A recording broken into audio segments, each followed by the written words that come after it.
বীর বাঙালি অস্ত্র ধরো, বাংলাদেশ স্বাধীন করো।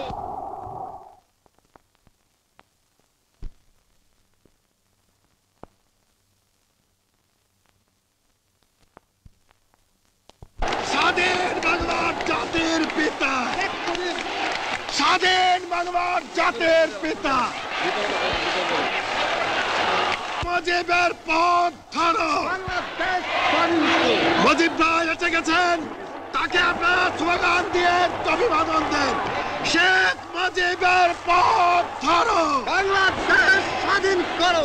মুজিব ভাইয়ের পথ ধরো, বাংলাদেশ স্বাধীন করো। পাশের মাঠে তৈরি করো, বাংলাদেশ স্বাধীন করো। বীর বাঙালি অস্ত্র ধরো, বাংলাদেশ স্বাধীন করো। বীর আপনারা জোরে স্লোগান ধরেন, আমার দেশ তোমার দেশ, বাংলাদেশ, বাংলাদেশ, আমার দেশ তোমার দেশ, বাংলাদেশ, বাংলাদেশ, স্বাধীন করো, স্বাধীন করো। বাংলাদেশ স্বাধীন করো।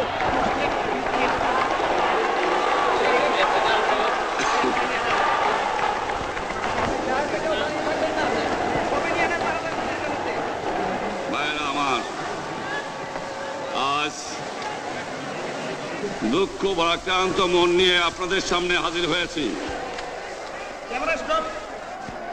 আপনারা সবই জানেন এবং বোঝেন আমরা আমাদের জীবন দিয়ে চেষ্টা করেছি, কিন্তু দুঃখের বিষয়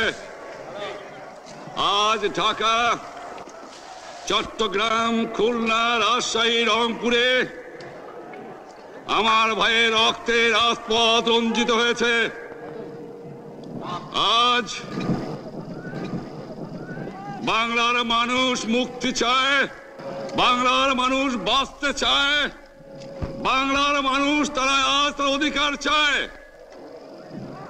কিন্তু দুঃখের বিষয়, আজ দুঃখের সঙ্গে বলতে হয় 23 বছরের করুণ ইতিহাস, বাংলার অত্যাচারের, বাংলার মানুষের রক্তের ইতিহাস, 23 বছরের ইতিহাস, মুমূর্ষ নরনারীর আর্তনাদের ইতিহাস, বাংলার ইতিহাস, এদেশের মানুষের রক্ত দিয়ে রাজপথ রঞ্জিত করার ইতিহাস। 1952 সালে রক্ত দিয়েছি, 1954 সালে নির্বাচনে জয়লাভ করেও আমরা গদিতে বসতে পারি নাই। 1958 সালে আইয়ুব খান মার্শাল ল জারি করে 10 বছর পর্যন্ত আমাদের গোলাম করে রেখেছে। 1967 সালে 6 দফার আন্দোলনে 7ই জুনে আমার ছেলেদের গুলি করে হত্যা করা হয়েছে। 1969 সালে আন্দোলনে আইয়ুব খানের পতন হওয়ার পরে যখন ইয়াহিয়া খান সাহেব সরকার নিলেন, তিনি বললেন দেশে শাসনতন্ত্র দেবেন, গণতন্ত্র দেবেন, আমরা মেনে নিলাম। তারপরে অনেক ইতিহাস হয়ে গেল, নির্বাচন হলো। আপনারা জানেন দোষ কি আমাদের? আজকে আমি প্রেসিডেন্ট ইয়াহিয়া খান সাহেবের সঙ্গে দেখা করেছি, আপনারা জানেন, আলাপ আলোচনা করেছি।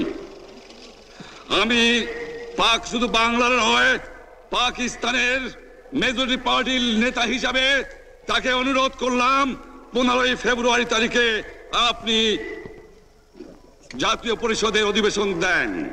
তিনি আমার কথা রাখলেন না, তিনি রাখলেন ভুট্টো সাহেবের কথা। তিনি বললেন প্রথম সপ্তাহে মাসে হবে, তিনি মানে নিলেন। আমরা বললাম ঠিক আছে, আমরা অ্যাসেম্বলিতে বসবো, আমরা আলোচনা করব। আমি বললাম বক্তৃতার মধ্যে, অ্যাসেম্বলির মধ্যে আলোচনা করব। এমনকি আমি এ পর্যন্ত বললাম যদি কেউ ন্যায্য কথা বলে, আমরা সংখ্যায় বেশি হলেও একজন যদিও সে হয়, তার ন্যায্য কথা আমরা মেনে নেব। আসুন বসি, আমরা আলাপ করে শাসনতন্ত্র তৈরি করি। তিনি বললেন পশ্চিম পাকিস্তানের মেম্বাররা যদি এখানে আসে তাহলে কসাইখানা হবে অ্যাসেম্বলি। যদি কেউ অ্যাসেম্বলিতে আসে তাহলে পেশোয়ার থেকে করাচি পর্যন্ত দোকান জোর করে বন্ধ করা হবে, তারপরেও যদি কেউ আসে তাকে সন্ন্যাসার করা হবে। আমি বললাম অ্যাসেম্বলি চলবে। তারপরে হঠাৎ 1 তারিখে অ্যাসেম্বলি বন্ধ করে দেওয়া হলো। কি পেলাম আমরা?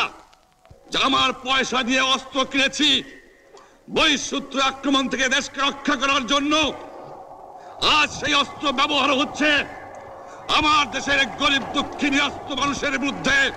তার বুকের উপরে হচ্ছে গুলি। আমরা পাকিস্তানের সংখ্যাগুরু, আমরা বাঙালিরা যখনই ক্ষমতায় যাওয়ার চেষ্টা করেছি, যখনই এদেশের মালিক হবার চেষ্টা করেছি, তখনই তারা আমাদের উপর ঝাঁপিয়ে পড়েছেন। তারা আমাদের ভাই। আমি বলেছি তাদের কাছে এই কথা যে আপনারা কেন আপনার ভাইয়ের বুকে গুলি মারবেন? আপনাদের রাখা হয়েছে যদি বহিঃশত্রু আক্রমণ করে তার থেকে দেশকে রক্ষা করার জন্য। তারপরে উনি বললেন যে আমার নামে বলেছেন, আমি নাকি বলে স্বীকার করেছি যে 10 তারিখে রাউন্ড টেবল কনফারেন্স হবে। আমি উনাকে একথা বলে দেবার চাই, আমি তাকে তা বলি নাই। টেলিফোনে আমার সঙ্গে তার কথা হয়। তাকে আমি বলেছিলাম, জনাব ইয়াহিয়া খান সাহেব, আপনি পাকিস্তানের প্রেসিডেন্ট, দেখে যান, ঢাকায় আসেন, কিভাবে আমার গরিবের উপরে, আমার বাংলার মানুষের বুকের উপরে গুলি করা হয়েছে, কি করে আমার মায়ের কোল খালি করা হয়েছে, কি করে মানুষকে হত্যা করা হয়েছে। আপনি আসুন, দেখুন, বিচার করুন, তারপরে আপনি ঠিক করুন। আমি এই কথা বলেছিলাম। হঠাৎ আমার সঙ্গে পরামর্শ না করে বা আমাদের সঙ্গে আলোচনা না করে 5 ঘন্টা গোপনে বৈঠক করে যে বক্তৃতা তিনি করেছেন এবং যে বক্তৃতা করে অ্যাসেম্বলি করেছেন, সমস্ত দোষ তিনি আমার উপরে দিয়েছেন, বাংলার মানুষের উপরে দিয়েছেন।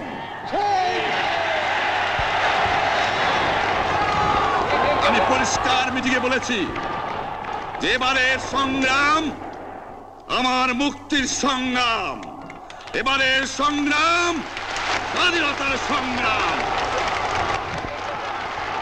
আমার 25 তারিখে অ্যাসেম্বলি কল করেছে, রক্তের দাগ শুকায় নাই। আমি 10 তারিখে বলে দিয়েছি যে ওই শহীদের রক্তের উপর দিয়ে পাড়া দিয়ে আরটিসিতে মুজিবুর রহমান যোগদান করতে পারে না। অ্যাসেম্বলি কল করেছেন, আমার দাবি মানতে হবে। প্রথম, সামরিক আইন মার্শাল ল উড্র করতে হবে, সমস্ত সামরিক বাহিনীর লোকদের ব্যারাকে ফেরত দিতে হবে, যেভাবে হত্যা করা হয়েছে তার তদন্ত করতে হবে, আর জনগণের প্রতিনিধির কাছে ক্ষমতা হস্তান্তর করতে হবে। তারপরে বিবেচনা করে দেখব আমরা অ্যাসেম্বলিতে বসতে পারবো কি পারবো না। এর পূর্বে অ্যাসেম্বলিতে বসার, আমরা অ্যাসেম্বলিতে বসতে আমরা পারি না। জনগণ সে অধিকার আমাকে দেয় নাই। ভাইয়েরা আমার, তোমরা আমার উপর বিশ্বাস আছে? আমি প্রধানমন্ত্রিত্ব চাই না, আমরা দেশের মানুষের অধিকার চাই। আর যদি একটা গুলি চলে, আর যদি আমার লোকের উপর হত্যা করা হয়, তোমাদের উপর কাছে আমার অনুরোধ রইল, প্রত্যেক ঘরে ঘরে দুর্গ গড়ে তোলো।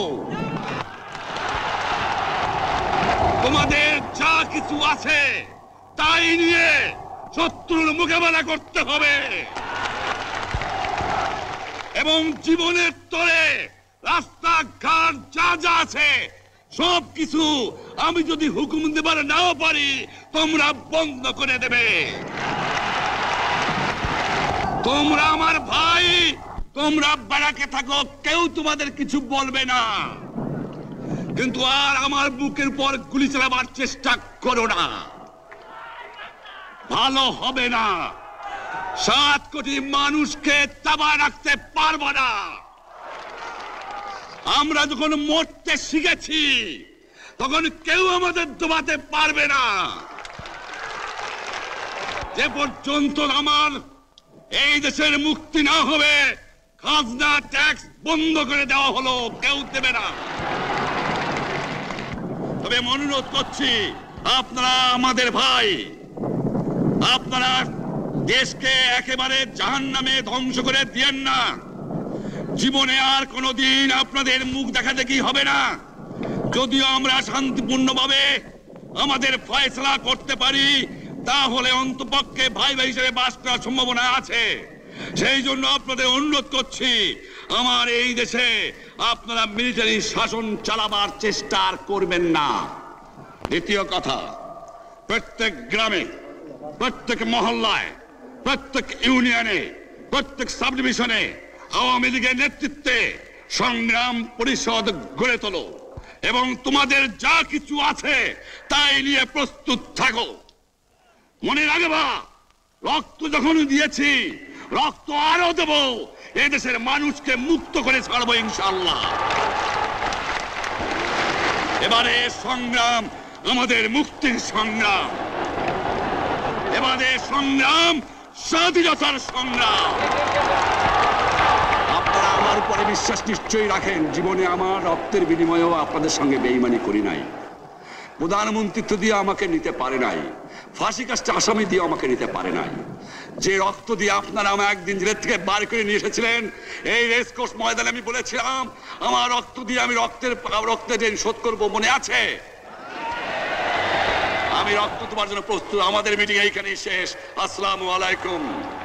জয় বাংলা। বীর বাঙালি অস্ত্র ধরো, বীর বাঙালি অস্ত্র